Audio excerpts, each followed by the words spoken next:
Good afternoon, everyone. It's a beautiful day in the neighborhood. First name's Doni, last name's Glover. In it to win it for the long haul, baby. Waiting on our guests to appear. This show is brought to you by New Life Recovery Center, located at 110 St. Paul Street in downtown Baltimore. And New Life Recovery Center offers treatment on demand. Just call 240-253-3663.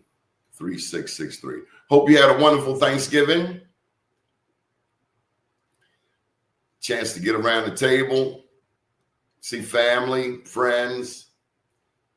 Here's a thought for, I know a lot of my friends, as I get older, a lot of my friends have lost loved ones, moms. Chew Smith lost his mom.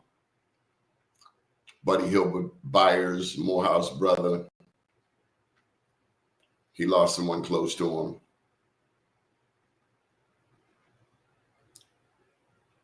This is their first Thanksgiving without their mom, Big Mama. I know the feeling. 39 years ago, I lost that someone special. And I'm reminded that from Thanksgiving through Valentine's Day, it's called seasonal depression. And I think it's important to remember some basic things. Don't be alone too long. Don't get too hungry. Don't get too angry. Don't get too tired. So get your rest. Make sure you eat, drink water, because it can be draining. So we have with us none other than Vin McCormick, very patient director of New Life Recovery. How are you doing? I'm okay, Di. I'm trying to get my stuff together here. I'm in a different space. I'm not in my office. I'm at the hotel, and I've got a new device that I try to get on to. Little technical difficulties, but I'm here. I understand. These holidays have been challenging for some people where they have lost a loved one. Any thoughts on coping with that scenario? Well, I was in a 12-step meeting on yesterday, down here in North Charleston, South Carolina. That's where we are, right? That's where I am right now, visiting my parents. And the group probably had this was a 9 a.m. meeting, and I support 12-step programs. By the way, whatever 12-step program that it is, and there are quite a few, but there were probably a dozen people at this particular meeting, and many of them were expressing that they didn't have an immediate family. They didn't have anyone. So they were at the meeting to garner support, to recognize where they were in their individual recoveries, which I thought and I think is very important. So to your question, I think in terms of coping with, let's say, loss or separation, right, which can be categorized as a loss. If you're separated from your family, because we often think of loss as death. Death is not always, or loss is not always categorized, loss is not always categorized as death. Sometimes separation, right, from whomever can be categorized as loss. If we are, for whatever reason, and it's not always tied to drugs and alcohol, let's just be honest. If we are separated from families, let's just say because of behavior, Donnie. I'm sure you know some examples where some people don't want to mess with people because of behavior. Ain't got nothing to do with drugs, alcohol, because of behavior, right? And they don't want to mess with them people. We talking about even family, right?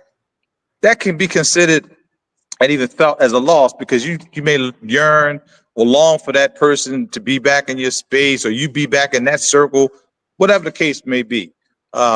Because a lot of times we always think of loss as death. It's not always death, it's separation, actually. But I think in terms of coping with it, that's a multi-tiered answer. If we're talking about death, right, let's categorize it descriptively. If we're talking about death, coping with it means actually having grieved that particular person's passing, right? And you know, Donnie, for yourself in your own situation, because you and I have talked off camera, a lot of people don't grieve, right? Or they never get a chance to grieve. Different situations call upon different things. So sometimes we're in situations where, because of what we do, because of our responsibilities, we don't get the opportunity to grieve. Then I'm talking about death, someone's passing, for whatever reason, right? The job is calling on you, right? You got to be at the job, right? You got a position or some responsibility that don't really allow you the time and the space to grieve. But what I've learned, my own experiences, Don, I'm sure you have yours, is you have got to grieve a person's passing, right? We're not even talking about the label of the person. We're not talking about, you know, mom, dad, whomever it is that was close to you, that's affecting you and your thinking and your feeling, right? Got to have time to grieve. That's the first thing in terms of coping. Secondly, I think it's necessary to share what it is you're going through with somebody, right? Because they say there's I'm sure you've heard this, Donnie, there's an adage that I believe in that says pain shared is pain lessened. That's why people go to therapy. People go to therapy to talk to somebody, a stranger. You just have to be paying that person to listen to your situation, your issues. And then when you leave there, and I say this experientially, let me keep it personal. When I left there, I felt lighter. Now, here's the thing. I think I had maybe 12 or 13 sessions, Donnie. And in none of those sessions did the individual I was the therapist, did she ever change the issue or the situation that I was telling her about? She never changed it. When I left the office, nothing had changed outwardly. The situation was still upon me, I was still going through, but what it was, I had opportunity to express it to somebody. So I think, secondly, in terms of coping, I think sharing with someone you trust, a pastor, a therapist, somebody who can hold your issue with them, right? The trust is important. You don't just go tell your pain to anybody, because sometimes, I'm sure you know, brother, because you're a cultured and worldly man. Sometimes people can weaponize your pain, right? Use it against you, if not now, later, right? And we all know. I'm sure we all know people like that. So in terms of coping, I think grieving is very important. And you know what? Here's the thing. I think that you can even grieve the separation of a relationship, Don. You don't have to always grieve death. I'll give you an example. I've been divorced a few times. And without getting into the wrong or right of it, whose fault, that's not even important.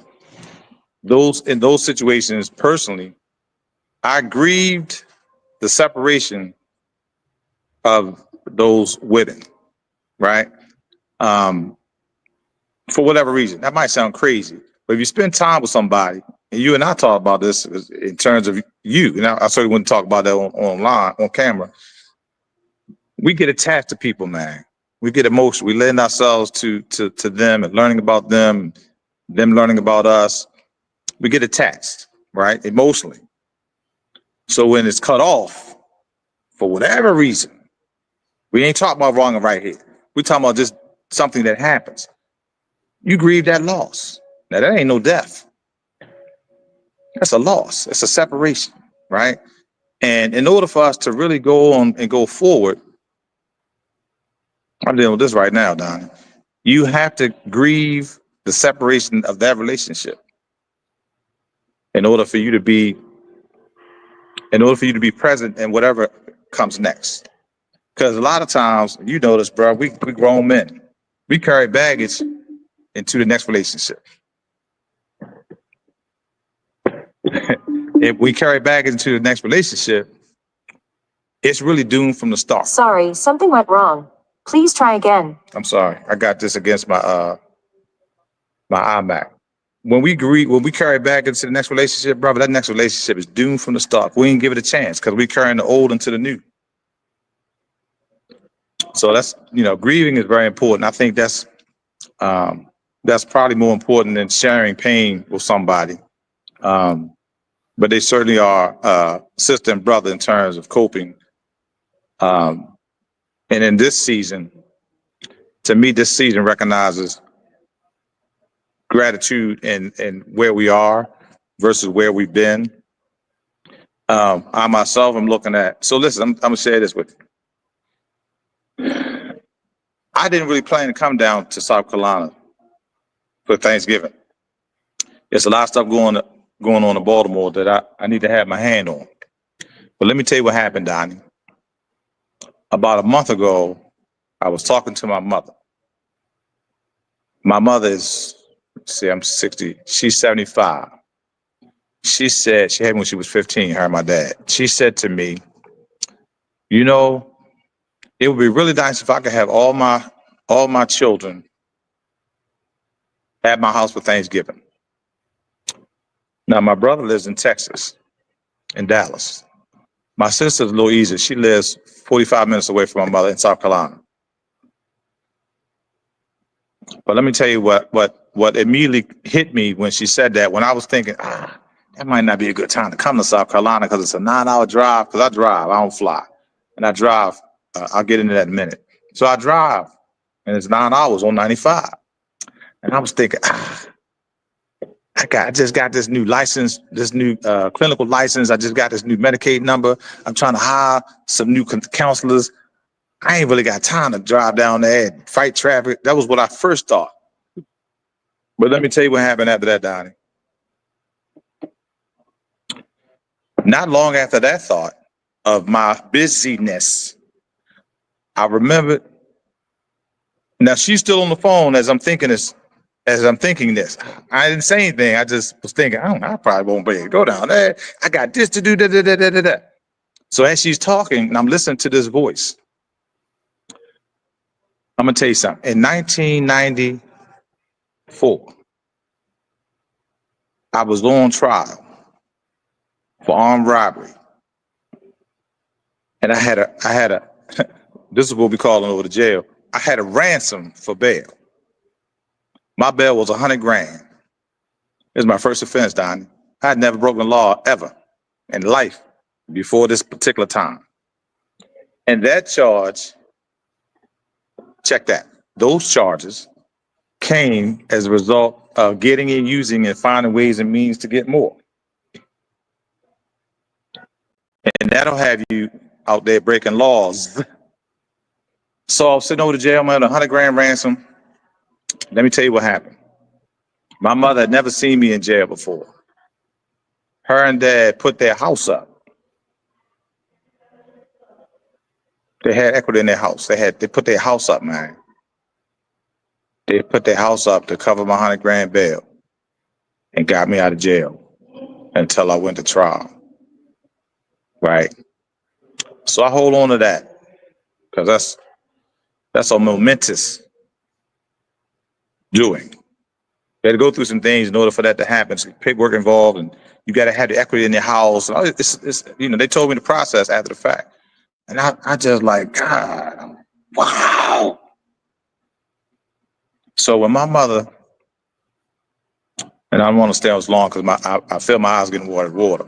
When I was on the phone with her, and she said, I really would like for my children. That's what she said. My children come to see me on Thanksgiving. I went back to, and that when she said in the courthouse, I was in the front with the shackles on my feet and the handcuffs in front and the waist chain around my waist, and I had to jump on. And I remember she stood up and she said, I want to get my son out of jail. Your Honor, how much is the bail? He looked over his glasses. Judge Reddick, I'll never forget him, Don. He said, I just told you, man, your son's bail is $100,000. He looked at it like that. Okay. And then my dad was like, sit down, Shirley. Matter of fact, he said that. She sat down. Because I told you, I had never been to jail before, man. So probably 2 days later, I was in the jail, and they called my name, and they said, "Bill McCormick." So that moment is emblazoned in my mind. So when she told me she wanted all her kids, so everything that I thought I had to do went on the back burner, so I could come down here and be with my mother. And so that's my gratitude for this moment. And I said we got a guest on here. And I want to be considerate of time and schedule, as they say in Great Britain. How you doing, sir? How you doing, Mr. McCormick? How's everything, sir? All is well, man. I dare not complain, as my granddad used to say. Don, if you would be so kind. Remarkable story you have too. Mike Haney, you know anything about grieving and loss in this holiday season? Sure. First of all, good afternoon, Doni. Thanks as usual for having me. I don't take anything lightly. As I sat around the table yesterday and I gave God thanks, as I do every day, specifically a year ago when my daughter had a stroke. Brain due to a brain aneurysm, and I had to take on my 4-year-old granddaughter, and then Thanksgiving Day, my sister went in the hospital and almost lost her life. So wow, 3 people: my aunt, who passed away earlier this year; my sister went in the hospital a year ago yesterday; my daughter went in the hospital on November 7th. So grieving, gratitude, dealing with stuff, and then, dealing with my own stuff, but yeah, I carry a depth of gratitude on a daily basis, man, particularly when you come from where I came. You know what I'm saying? Mr. McCormick, you were talking about grieving. What is the process? Well, Donnie, I think that's really, I think that's situational and it's individual, very personal to whomever. I don't believe we all grieve the same way, right? But I think generally, it's a period of just processing that. Now, if we're talking about death again, because I believe, so if we're talking about that, I believe for myself. Let me just use it. Let me keep it on Venn. My grieving process is just thinking on the life of that person, right? What their life meant to me, how they might have inspired me, the interactions that we've had together, just focusing on, the positive things in those moments that I might have had with that person. Because the reality is this may start to be religious. Now we don't want it to be. It's selfish of me to, I heard this at the pulpit, Donnie. It's selfish of me to be not disappointed, to be unhappy or I guess it is disappointment, to be unhappy or sad in someone's passing. Now, Vin, why would you say that? Because if I think about it spiritually, let me not say religiously, that person is not here to deal with the things we have to deal with here, right? They have gone on to, this is my practice, of course, this is my belief system. They've gone on to something better, right? As they say, Diane, they've gone on to glory. So why would I be upset about that? Why would I be sad about that? The sadness is in they've left me. They've gone from my life, right? So I got to get to a place where, and I'm a little better at it now, having worked on some things spiritually and grown. I'm a lot better at realizing that person is no longer in pain. And they don't have to be in the hospital on their deathbed to be in pain. Because I'm going to tell you something. I don't know about you guys. I'm in pain right now, right? It's not physical pain, anything like that. I'm in pain because of what we've gone through as a people. We don't have a level play, just a lot of stuff like that. So that causes me great pain. I don't have the answer to it. Of course, that's above my pay grade. But for someone who is no longer here, they are in a much better place. They don't have to deal with the trials and tribulations of life as we see it. They ain't gotta be worried about the election and what Trump's gonna do. So they really are in a better place. Do I think that at first? Absolutely not. Why they take my nana? Why they take pop? They're not in pain anymore. You know what I mean? So I have to get to that manner and that maturity of thinking, right? To relieve myself that, yeah, they're not here anymore, but they're in a much better place. And then I become grateful for the time that God has allowed me to spend in their lives. That don't come right away, right? That comes with some growth and some understanding of things, and just understand that death is in fact a part of life, right? Because everything that starts has some end of a sort. So, Mike, how do you grieve a breakup? How do I grieve a breakup? Hey, man, it's painful for me, and I'm glad that we spun from grief being associated only with death, although that's primarily what people look at, because when you take away some normalcy from me, and particularly if it's been consistent and I got used to it, it can be very painful, but grieving a breakup, I remember my 18 years old, and my little girlfriend from Western High School threw my little $90 ring in the toilet, man, because she said, hey, I can't deal with no long distance relationship. I was going to Boston to school and she was going wherever. I cried every time I heard a sad song, man. You talk about pain. You talk about pain and grief. Every day was long, man. Back then, we didn't have air conditioners in the winter, so I'm going through this long, hot summer of hurt. And I didn't know what to do with hurt. I didn't know what to do with pain, other than what men are supposed to do with it, right? Quote unquote, hide it. I didn't want anybody to see me cry. And so that just became the garbage can pile up of issues in my life from that point forward. And it was at the basis of the garbage can, dealing with my grief in that manner, thinking that I had to be so-and-so. I couldn't cry, I couldn't hurt, but I was hurting like hell, man. Somebody told me years later, they said, they said it differently, hurt. Go ahead and go through that pain. Once you experience it, at least you can identify with it. Not that it won't hurt again, but at least you can identify with pain and say, I went through that before, man. I know what I did then positively. How about you, Van? How do you grieve the loss of a relationship? well, these days I try to, and I need to say that because it's always an attempt.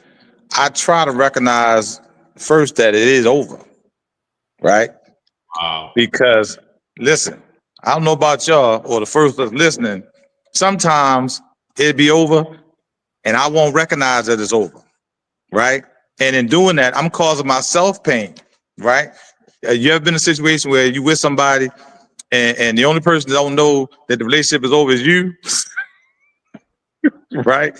That causes great pain. So the first thing I need to do is I need to recognize that it is indeed over, right? And the second thing I try and do, Donnie and Haney, is I try to not find myself at fault, right? I try not to beat myself up over whatever happened, because I'm gonna speak experientially, and for myself, I've had a hand in my separations. I've had a hand in my divorces, if I were to be transparent, right? And so I've had to, in my growth, I've had to recognize that I was the catalyst in terms of my divorces, man. And actually had to go back later, not immediately, not in the moment, and apologize to those women that divorced me. That divorced me. Let me keep it a stack. So I had to do that for my own personal growth and my own personal ability to get over those relationships, because, I remember one particular divorce. I grieved over that thing years after it was finalized in court, after the decree was given. I agonized over it because I knew I had messed up, right? It was my first wife, the one who I was in active addiction over for many years. And I heard that sister really, really bad. So when I got clean years later, right, and she had got remarried, we didn't have any communication, but I'm clean now. That was years after I got clean. And I wanted to contact her so bad and tell her how sorry I was. Now, one of the things I understand these days is not everybody wants to hear your apology, right? Even in separations, right? We had to give people their time to grieve, and their times might not be our times, right? So I had to be considerate of other people's times. We're talking relationship. Another woman, a woman's time to want to have a conversation with me of that nature. I got to give her the opportunity to want it. I can't just want for myself to get it up off of me. Got to give her, and if it never happens, I have to be okay with that. So I got to be a big boy. You know, if she never want to speak to me, never want to hear me say I'm sorry, I've got to be okay with that. I don't know if everybody can, right? Some people are so demanding. I want to. I'm telling you, I'm sorry. I'm sorry. Everybody don't want to hear that shit, Don. Right? So now you got to be all right with that. So I wasn't always, right? Because it took her some time to even have a conversation with me. She was remarried, new job, new house. They had a business. I'm like, okay, well, you don't want to hear my sorry. So eventually we had a conversation, and I was able to tell her how I felt. This is years after I got clean. I got remarried too. And yeah, so understanding that it's over, right? And then being all right with it was my fault, right? Giving myself, taking responsibility, and then being okay with the fact it was my fault. Can you relate, Mr. Haney? Oh, absolutely, man. I can relate to a lot of things he says. Matter of fact, I can relate to him even during the course of my active addiction.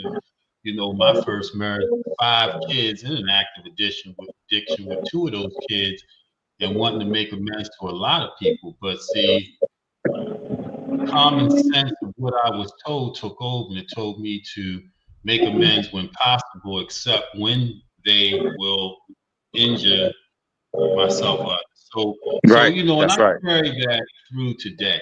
You know what I'm saying? And wanting want people to see how good I was doing at that point, maybe 10-year point, 12-year points. This is my 38th year in recovery, right? 38 years, right? And you never forget the pain. Matter of fact, for me, it's important that I remember, but when I look at my ex-wife, who I was in very active addiction with, I always believe that we all contribute to the situation we're in. You know what I'm saying? Uh, Either me being there or me doing something. And there was no doubt. But I'm sitting here listening to Mr. McCormick, man, and so much aligns. So much aligns. But, I learned how to forgive myself too.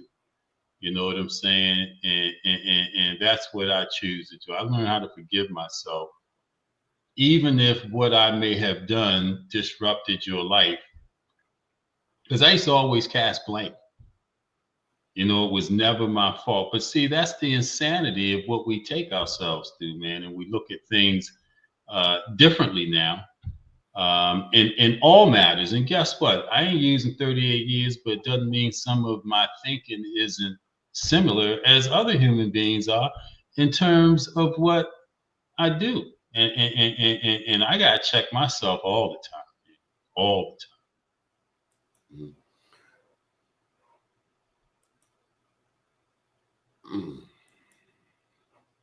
Unmute yourself there, Mr. McCormick. Tell me about this article in the Maryland Matters. I think his thing froze up on him. So how do you forgive yourself? How do I forgive myself? By, first of all, I acknowledge God on a daily basis. That's why I am consistent in church. Although God don't want us to keep coming back, I don't believe asking for forgiveness of the same stuff every day, every week. And that life is progress, where you're always looking to work on something, mainly yourself, right? So that's how I forgive myself, man, is acknowledge my mistakes and my faults, have a bit of humility, and I do the best I can not to repeat that stuff that I know makes me uncomfortable. And it's tough sometimes. It's tough. I know when I'm wrong. A part of your assignment these days is covering politics. Mm-hmm. Do you feel guilty that it's so easy to throw bricks at politicians? Well, I don't know if it's throwing bricks. I think, politics is a blood sport. I think that those that are in the game know that it's not a game of perfection.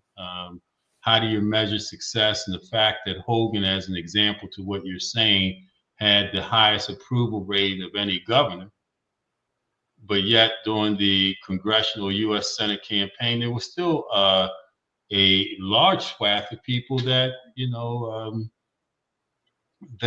criticized them. So me throwing bricks, it is what it is, because this is it's a democratic society, so they say, but nobody's ever happy. Everybody isn't always happy, so it's always something to say. I don't know if I call it throwing bricks or exposing your contradictions and your hypocrisy. So, Mr. McCormick, recently you were quoted in Maryland Matters in this article on advocates plan to push legislation that would rein in random traffic stops. How did they come to interview you? So, and I apologize for the interruption. I told you I was toiling away with these devices, man, in this space, but I'm persistent. So I work with the public defender's office right now at housing returning citizens.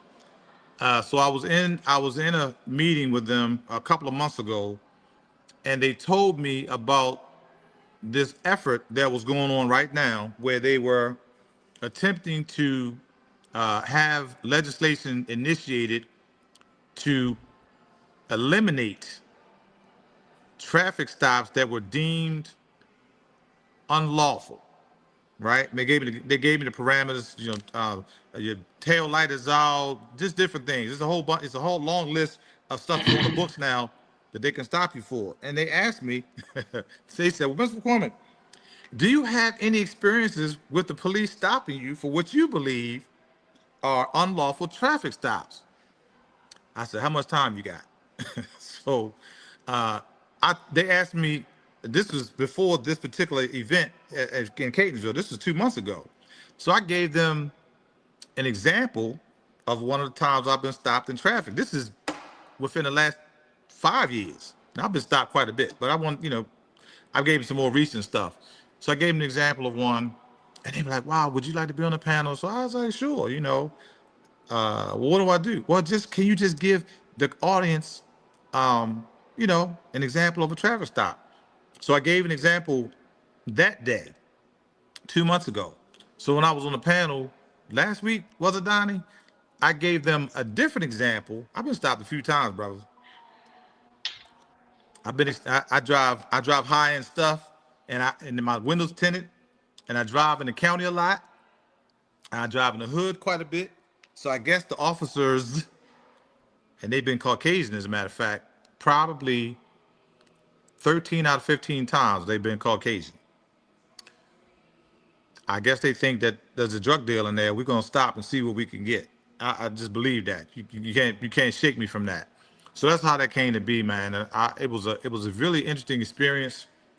I'm grateful for it, and I'm waiting for them to initiate the legislative aspect of that, because Donnie, we need to go to Annapolis when they have the hearings on it to allow for witnesses. And Mr. Haney, I don't know if you've had those experiences, brother, but we need as much support as we can, because I really would like to see that law, that the bill become a law, and have Wes Moore sign it, because we need to do something, man. And all we can do is put the laws on the books.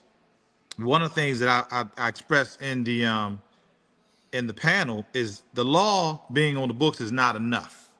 If we don't have punitive measures in place for when those officers, black or white, right, make those stops, if we don't have something greater than just slapping them on the hand, they'll continue to do it. It'll be business as usual. Won't nothing change, man, except we'll have a new law on the books. So that's how that happened, Donnie. That's a long answer to your short question. Mr. Haney, when Freddie Gray happened, the police took a knee as a result of Marilyn Mosby's charging the cops. Can we draw any correlations? Yeah, I think so. I think this is what they're saying. They're saying that, and you know, there's some states, some jurisdictions, and I thought even in Maryland where you can't stop somebody for a broken headlight anymore. Some jurisdictions have incorporated that because we know that's the impetus for them to racially profile. Maryland came out with some compelling data like 2 or 3 years ago, which may have precipitated this legislation coming to the forefront. But yeah, there absolutely is a correlation between cops taking a knee, not only with traffic stops, but in going into certain neighborhoods. You know what happened over the course of the past few years when, after Freddie Gray, black cops stopped policing. They say, I'm gonna do my time, and then I'm going right back up to York, Pennsylvania, and Shawnee, Pennsylvania, and wherever I came from across the line, and take my hind parts home. Y'all can have y'all raggedy city. That's essentially what they said, you know. And even some of your black cops, the same thing. You know, hey, I get it, you know, but what's the benefit if you, and you know, cops need certain tools. Like I was coming down Liberty Road into the county. I live in the city. And so the cop was hanging out between the car dealership and the Popeyes with his lights out looking for me. And I say me because if you're a black man and you've been driving for a period of time and you ain't been stopped, man, you're a lucky guy, and your number just ain't hit yet. Right. You know, I got stopped in D.C. on Inauguration Day in 1984, 82, whatever it was. They took me to jail because I had my driver's license. Now, how did you know I had my driver's license and there was nothing else wrong with the car I was driving?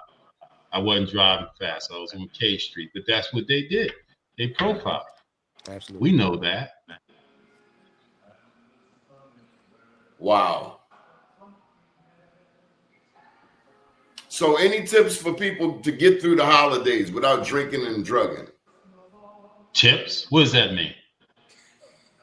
I tell you, drink, if you want to drink and you want to drug, I mean, not everybody wants to get through it like me and Mr. McCormick. Me and Mr. McCormick want to get through the holidays without drinking and drugging because we profess that that's the way our life goes. All I say, as the person I told last night that I knew was going out to visit, hey, if you go out, I know you like to have a glass of wine or a Hennessy, don't drive. The only tip I give them, take an Uber. You know what I'm saying? But because what's good for me doesn't mean it's good for you. So I don't have any tips for anybody other than me and Mr. McCormick, you know, on the corner talking about what we have professed that we don't want to do because it ain't for everybody. Everybody don't have my problem.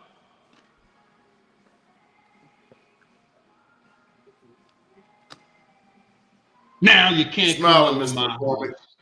You can't come over my house and get drunk. And if you come over my house, there's no beer in the refrigerator. So therefore, I had nobody at my house. I guess I don't know why they didn't come over, but that's my thing, you know. But don't drive my grandkids. And I know who you are, and I know what you do. You can't have my grandkids in the car. Let's go on a lighter note. What are you grateful for? I'm grateful for my daughter, if you're asking me. I'm grateful for my daughter getting in a better situation than she was a year ago. I'm grateful for the fact that my mother was happy as heck with her 4 children around her last night having dinner, just the 4 of us and my mother. And that my mother is alive, because I know your story with your mom. I live for that. I live to hear that, not understanding how you feel.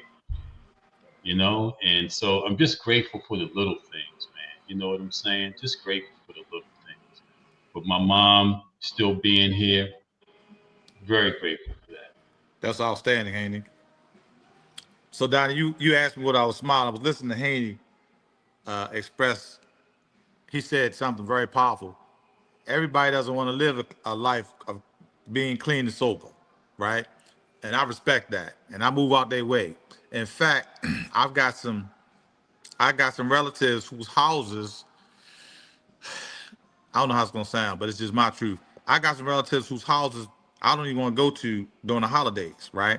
So one of the things about me, where I am in my life, my life and recovery, right, is I don't voluntarily go to places where I'm fairly certain people going to be going from 0 to 100 real quick, right?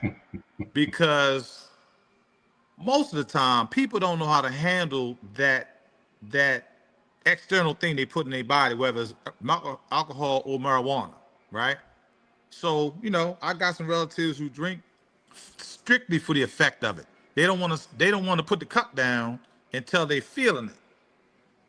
That's their life. I give that to them. I don't want to be in that space, because when that happens, a different side of that individual, and we joke about it, and comedians joke about it all the time, a different side of that person comes out. They become louder. They become more profane. The more saliva come out their mouth. They singing off key. They all up on you. A whole lot of stuff. I don't really. That's not love to me. That's not. I don't want that. Right.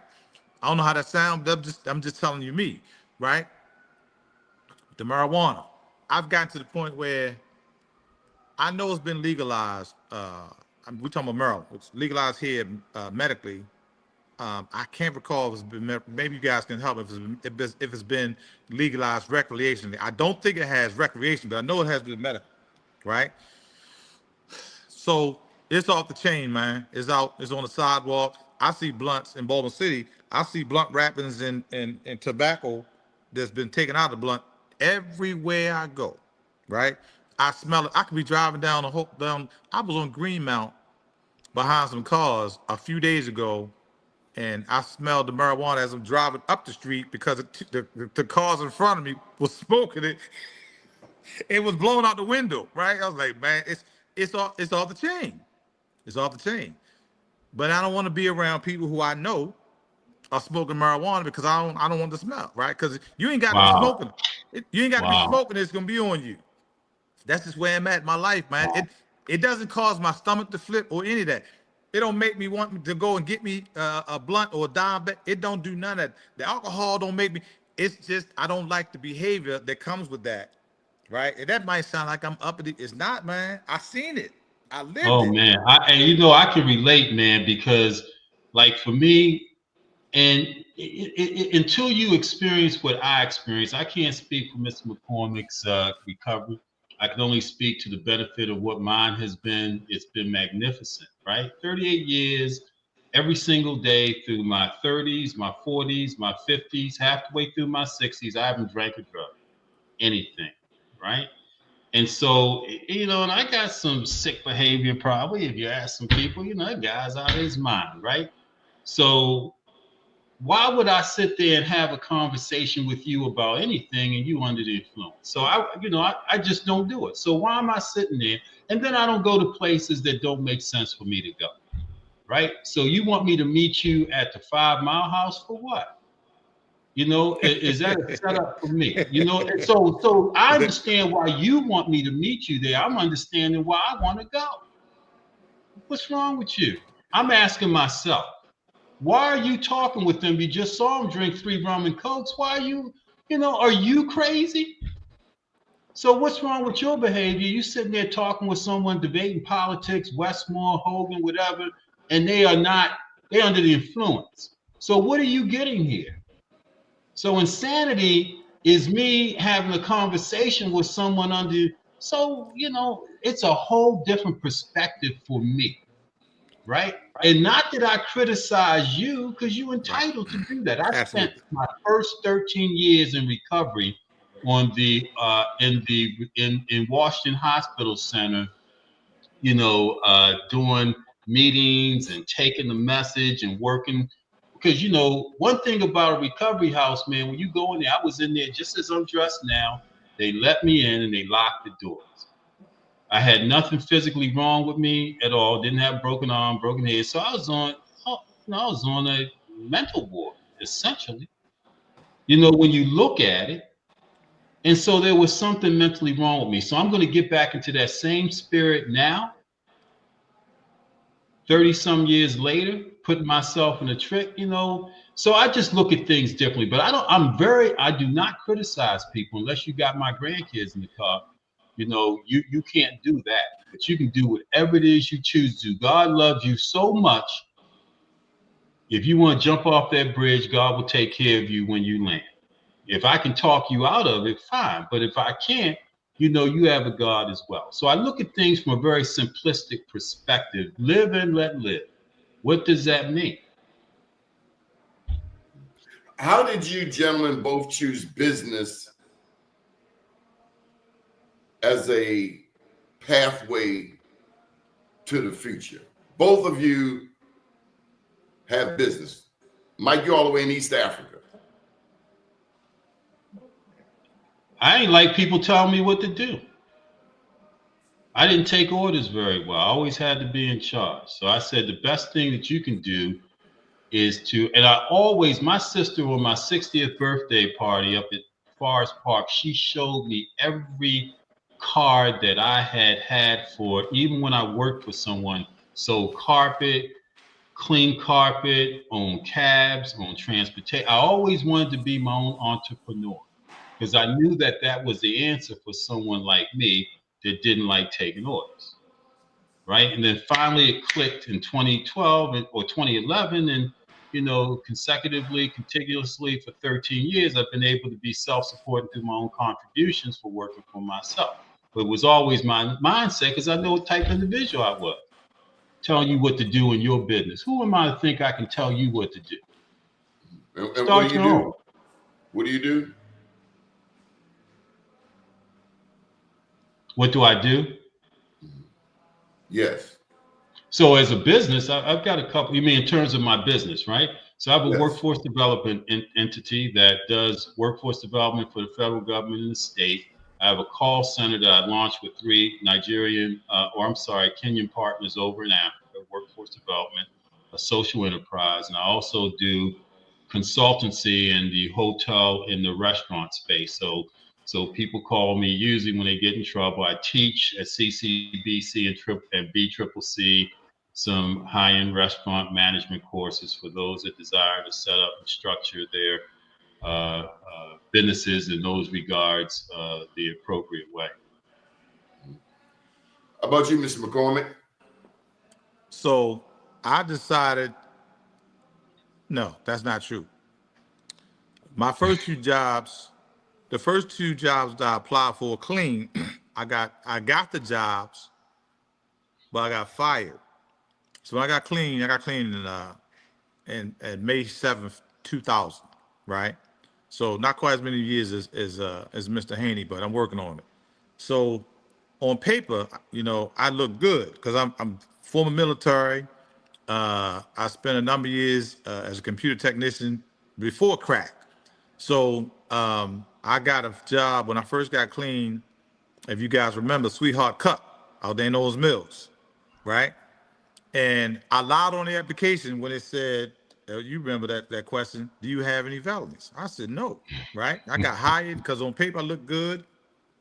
And they hired me, man. And I remember, I think it was probably 2 weeks later, they called me to HR and we was at the board, it was a board table. I was at one end of the boardroom table and they was at the other end. It was 3 people, Caucasians, and they had a folder.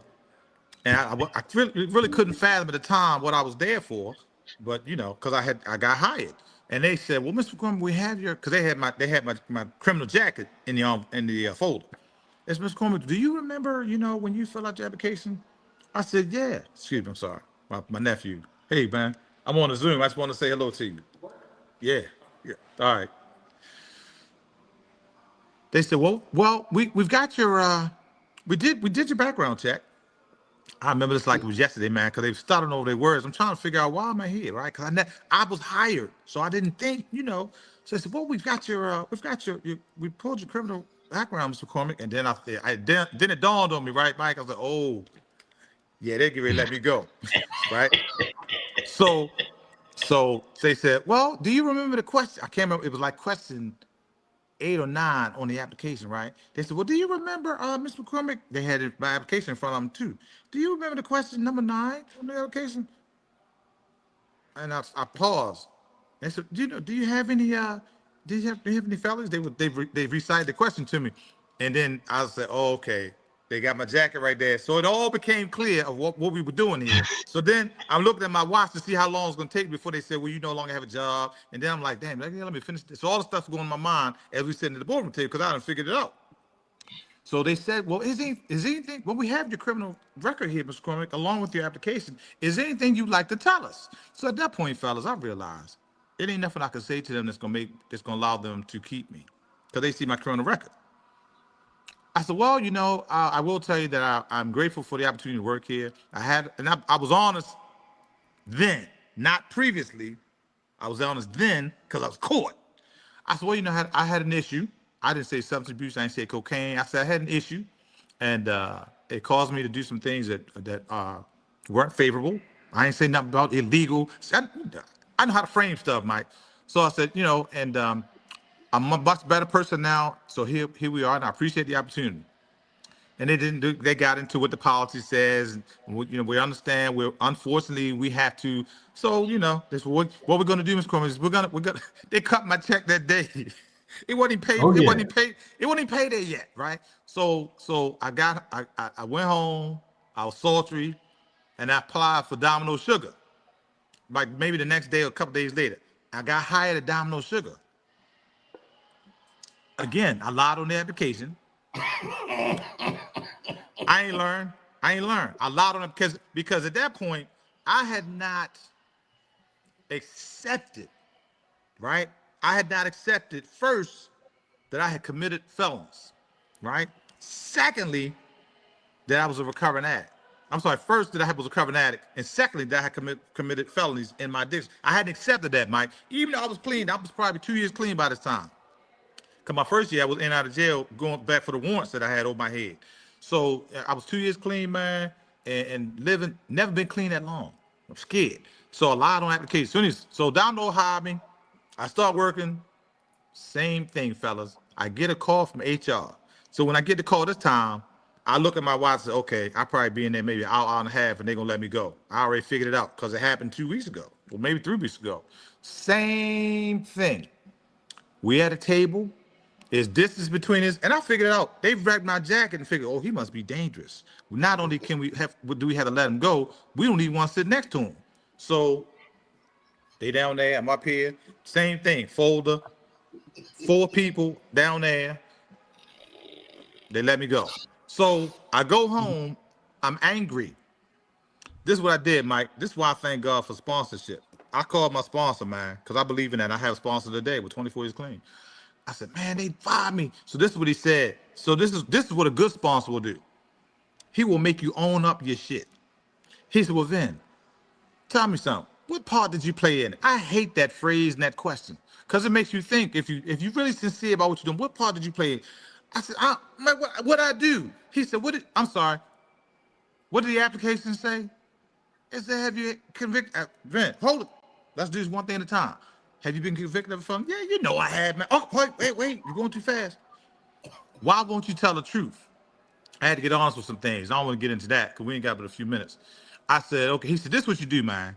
The next application you fill out, tell the truth. Because this what he said, Mike. And when he said this, I wanted to hit him in the mouth. But I wouldn't, of course. He said, you don't think the same God that got you clean will get you a job? I said, bro, I got to go, man. I'll talk to you later. So the next application I filled out was for a job on Urban Avenue at a nut and bolt factory. They're still open today. Clendenin Brothers. I never forget it, man. It's my first job clean. They make nuts and bolts and screws owned by, informationally, I'm not racist, owned by 2 white brothers. Old gentlemen, they probably in the 80s, Jimmy and John, I think. So I went there, told the truth. It said, have you ever been convicted of a felony? I put a small check, right? Maybe they overlook it, right? A small check. And then this is what else he told me. He said, listen, when you say yes, and they ask, because the following question is, if yes, give details. He said, don't give no details. Say, please, we'll answer in interview, because they want to be nosy. I said, okay, he gave me the answer, man. So I said that. And guess what? I got an interview. I sat in front of this guy. His name was Joe Rimsky. Never forget it, man. Joe said, Mr. McCormick, I don't know why you're here. You're overly qualified for what we do here. He said, but I see down here, Mr. McCormick, if you don't mind me, he said, you got a felony? He said it kind of quiet too. He said, you got a felony? So I sat back. I said, yes, sir. He said, well, can you tell me a little bit about it? I said, well, you know what, Mr. Joe, Mr. Remsky, I had an issue with substance abuse at a point in my life, did some damage, had to go and be responsible. But I'm a much better person now, right? And I'd appreciate the opportunity. Same thing I said at Domino and Sweetheart, and they didn't recognize who they had in front of them, right? So this is what he said. My eyes were getting filled up, man. He said, well, Mr. McCormick, I don't know what you're doing here, but he said, so if you don't mind me asking, so he pushed the paper away, fellas. I never forget this, man. This was the turn in my life. It showed me this thing really worked. He said, he pushed the paper away. He said, tell me something, Mr. McCormick. He said, what were you out there? What were you doing out there? I couldn't understand why he want to know that. I said, well, I was doing cocaine. So this is what he said, man. He said, well, how long? He said, how long, what you sober? I said, yes, sir. He said, how long sober? He didn't know how to frame, how long you've been sober, Mr. McCormick? I said, I've got a little over 2 years, Mr. Joe. He said, wow, that's great. I'm looking to see where it's going, right? Do I got a job? Do I not got a job? What are we doing here? He said, man, she sat back in the chair. He said, fellas, let me tell you something, man. He said, I wish you could talk to my brother. He's out there, he's drinking, man, and we don't know what to do with him. So the conversation shifted, right? And I seen where he was going. He said, well, what do you do? What do you do? How do you not? What do you do? I said, well, I go to meetings, Mr. Brown. He said, do those really work? I said, well, they work for me. They may work for your brother. If your brother, you say he's doing alcohol. He said, yeah. And then he went into a short history. So we got off of what I was there for onto this man's brother and what his pain was, what Mr. Remsky's pain was. So we talk a little bit about his brother. I said, well, you might want to get some NA meetings, some AA meetings, pull them offline, Joe, and just hand them to your brother. Don't preach to him, just hand them to your brother and see what happens. He said, yeah, I'm gonna do that, Mr. McCormick. Thank you so much. He said, well, listen, then he put his glasses back on. He said, as far as I'm concerned, McCormick, you're hired. And then we go into when you can start. So that started my journey working. But I wasn't satisfied, right? So that was in 2002. So I worked for 6 years until 2008. And some things happened progressively for me. I ended up buying a house off a tax sale for $1,500. Fixed the house up, put somebody in it, and sold it for $55,000, right? 2 years later. Took that money, split it, realized that I could do that, and started buying tax sale houses. And by that time, the mortgage industry had crashed in 2008. So you could buy a foreclosure in Baltimore City, 3 bedrooms, 1 bathroom for $5,000, right? Donnie, you know how I know that and started doing that stuff? You know how? Because I graduated from Powell. Well, our brother went to Northwestern. So in 2008, He's smart too. I decided to, that's a little knock I had with Donnie, Mike. So in 2008, I decided to not continue working for a W-2 check, and I started XL Inc. XL X, the letter X, the letter L, Inc. Because you couldn't use the word Excel because Microsoft has a copyright on it, and I wanted something that denoted progression. So we put X and L together, XL. So that grew on, and I got a license as a contractor. Did contracting for a number of years, and then someone who heard me share in Ocean City in 2017 told me you would be good as a mental health owner. I was like, no, I don't want to do that.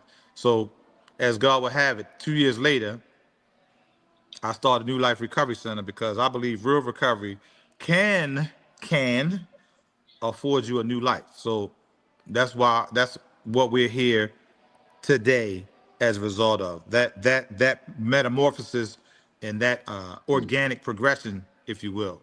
Because my mindset, and I'll say this in closing, Donnie, and thank you, Mike, is I like to take things that people have thrown away, things that people have no value, right? And through what God does for me and has put in me, try and get that person changed from the inside out. That's what I was doing with the houses. That's why I like renovating old houses. And I'd use that same template and mindset for people because, if you come down to where we are at the hotel, Mike, we hope to get a chance to come down. Donnie's been there. We've got some people who are success stories. Matter of fact, they're in the videos, Donnie.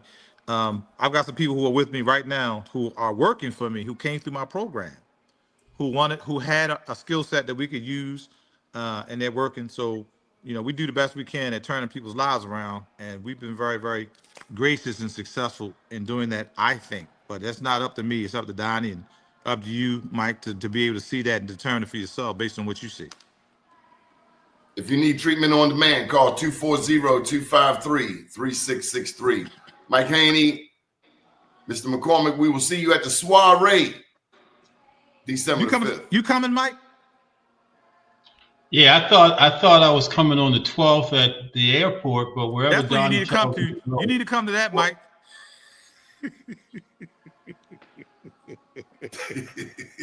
Both of them. What hotel are you at? The one on Gay Street? Are you at the one on Gay Street? No, the city owns that, Mike. My hotel is on St. Paul Street. You got the old Radio 1, Mike. You got the whole block. Yeah, I'll be there to see you, man. I would love to come see you. I think we have a network similar. I know we do. We're doing the same thing. So I'll be there to see you in the next couple of weeks for certain. I got your information. I got all the information I need on you, man. Okay. Well, look forward to seeing you, man. I'll be there. I'll let you know. I'll contact you first before I get there. Let me know. If I think better, I do better. Good afternoon, gentlemen. Thank you, gentlemen. Thank you, Doug.